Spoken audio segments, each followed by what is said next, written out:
In an earlier video, I had said that PCA can be sometimes used to speed up the running time of a learning algorithm. In this video, I'd like to explain how to actually do that, and also say some, try to give some advice about how to apply PCA. Here's how you can use PCA to speed up a learning algorithm, and this supervised learning algorithm speed up is actually the most common use of that I personally make of PCA. Let's say you have a supervised learning problem. Notice this is a supervised learning problem with inputs x and labels y. And let's say that your examples xi are very high dimensional. So let's say xi are 10,000 dimensional feature vectors. One example of that would be if you were doing some computer vision problem where you have 100 by 100 images. And so if you have 100 by 100, that's 10,000 pixels. And so if xi are feature vectors that contain your 10,000 pixel intensity values, then you have 10,000 dimensional feature vectors. So with very high dimensional feature vectors like this, a learning algorithm can be slow, right? Just if you feed 10,000 dimensional feature vectors into logistic regression or a neural network or support vector machine or what have you, just because that's a lot of data, that's 10,000 numbers, it can make your learning algorithm run more slowly. Fortunately, with PCA, we'll be able to reduce the dimension of this data and so make our algorithms run more efficiently. Here's how you do that. We're going to first take our labeled training set and extract just the inputs. So we're just going to extract the x's and temporarily put aside the y's. So this will now give us an unlabeled training set. So that's x1 through xm, which are maybe there's a 10,000 dimensional data, 10,000 dimensional examples we have. So just extract the input vectors x1 through xm. Then we're going to apply PCA, and this will give me a reduced dimension representation of the data. So instead of 10,000 dimensional feature vectors, I now have maybe 1,000 dimensional feature vectors. So that's like a 10x savings. So this gives me, if you will, a new training set. So whereas previously I might have had an example x1, y1, my first training input is now represented by z1, and so I'm going to have a new sort of training example which is z1 paired with y1, and similarly z2, y2, and so on up to zm, ym, because my training examples are now represented with this much lower dimensional representation z1, z2 up to zm. Finally, I can take this reduced dimension training set and feed it to a learning algorithm, maybe a neural network, maybe logistic regression, and I can learn a hypothesis H that takes as input these low dimensional representations Z and tries to make predictions. And so if I were using logistic regression, for example, I would train a hypothesis that outputs 1 over 1 plus e to the negative theta transpose Z, or theta transpose Z, that takes as input one of these Z vectors and tries to make a prediction. And finally, if you have a new example, maybe a new test example X, what you do is you would take your new test example X, map it through the same mapping that was found by PCA to get you your corresponding Z, and that Z then gets fed to this hypothesis, and this hypothesis then makes a prediction on your input X. One final note, what PCA does is it defines a mapping from X to Z. And this mapping from X to Z should be defined by running PCA only on the training set. And in particular, this mapping that PCA is learning, right, this mapping, what that does is it computes a set of parameters, right? It does the feature scaling and mean normalization, and is also computing this matrix U reduce. But all of these things, like U reduce, that's like a parameter that is learned by PCA, and we should be fitting our parameters only to our training set and not to our cross-validation or test sets. And so these things, the U reduce and so on, that should be obtained by running PCA only on your training set, and then having found U reduce, or having found the parameters for feature scaling, right, the mean normalization and scaling, the scale that you divide the features by to get them onto comparable scales. But having found all those parameters on the training set, you can then apply the same mapping to other examples that may be in your cross-validation set or in your test set. Okay, but so just to summarize, when you're running PCA, run your PCA only on the training set portion of your data, not the cross-validation set or the test set portion of your data, and that defines the mapping from X to Z, and you can then apply that mapping to your cross-validation set and your test set. And by the way, in this example, I talked about reducing the data from 10,000 dimensional to 1,000 dimensional. This is actually not that unrealistic. For many problems, we can actually reduce the dimensional data, by 5x, maybe by 10x, and still retain most of the variance. And we can do this with barely affecting the performance in terms of classification accuracy, let's say, barely affecting the classification accuracy of the learning algorithm. And by working with low dimensional data, our learning algorithm can often run much, much faster. To summarize, we've so far talked about the following applications of PCA.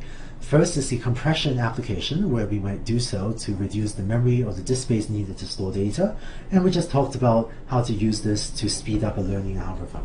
In these applications, in order to choose K, often we'll do so according to figuring out what is the percentage of variance retained.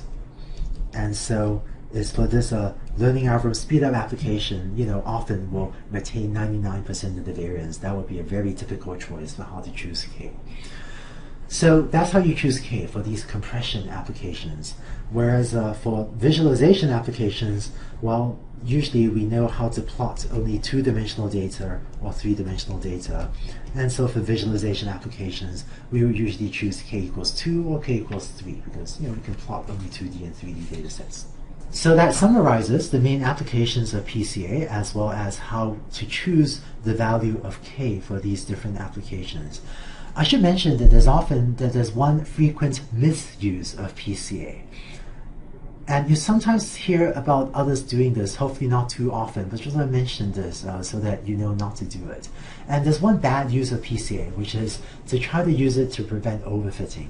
Here's the reasoning. This is not a great way to use PCA, but here's the reasoning behind this method, which is, if we have xi, then maybe we'll have n features, but if we compress the data and use zi instead, then that reduces the number of features to k, which could be much lower dimensional.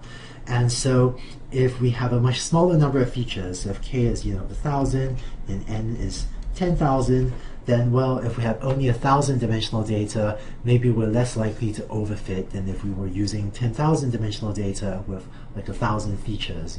And so some people think of PCA as a way to prevent overfitting. But just to emphasize, this is a bad application of PCA, and I do not recommend doing this. And it's not that this method works badly. If you were to use this method to reduce the dimension of data to try to prevent overfitting, it might actually work okay. But this just is not a good way to address overfitting. And instead, if you're worried about overfitting, there's a much better way to address it, to use regularization instead of using PCA to reduce the dimension of your data. And the reason is, if you think about how PCA works, it does not use the labels y, right? You're just looking at your inputs xi, and you're using that to find a lower dimensional approximation to your data. So what PCA does is it throws away some information. It throws away or reduces the dimension of your data without knowing what the values of y is. So this is probably okay. Using PCA this way is probably okay if, say, 99% of the variance retained, if you're keeping most of the variance, but it might also throw away some valuable information.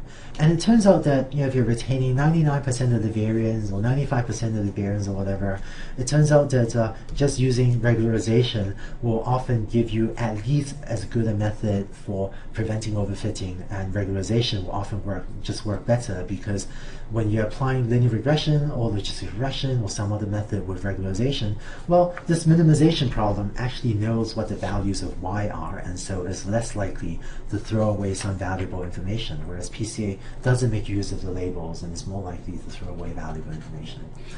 So just to summarize, it is a good use of PCA if your main motivation is to speed up your learning algorithm, but using PCA to prevent overfitting, that's not a good use of PCA, and using regularization instead is really what many people will recommend doing instead. Finally, one last misuse of PCA. So I should say PCA is a very useful algorithm. I often use it, for the compression or the visualization purposes. But what I sometimes see is also people sometimes use PCA where it shouldn't be. So here's a pretty common thing that I see, right? Which is if someone's designing a machine learning system, they may write down a plan like this. Let's design a learning system. Get a training set, and then what I'm going to do is run PCA, then train logistic regression, and then test on my test data. So often at the very start of a project, someone will just write out a project plan that says, let's do these 4 steps with PCA inside. Before writing out a project plan that incorporates PCA like this, one very good question to ask is, well, what if we were to just do the whole thing without using PCA? And often people do not consider this step before coming up with a complicated project plan and implementing PCA and so on. And so specifically, what I often advise people is, before you implement PCA, I would first suggest that do whatever it is, take whatever it is you want to do, and first consider doing it with your original raw data xi. And only if that doesn't do what you want, then implement PCA and consider using CI.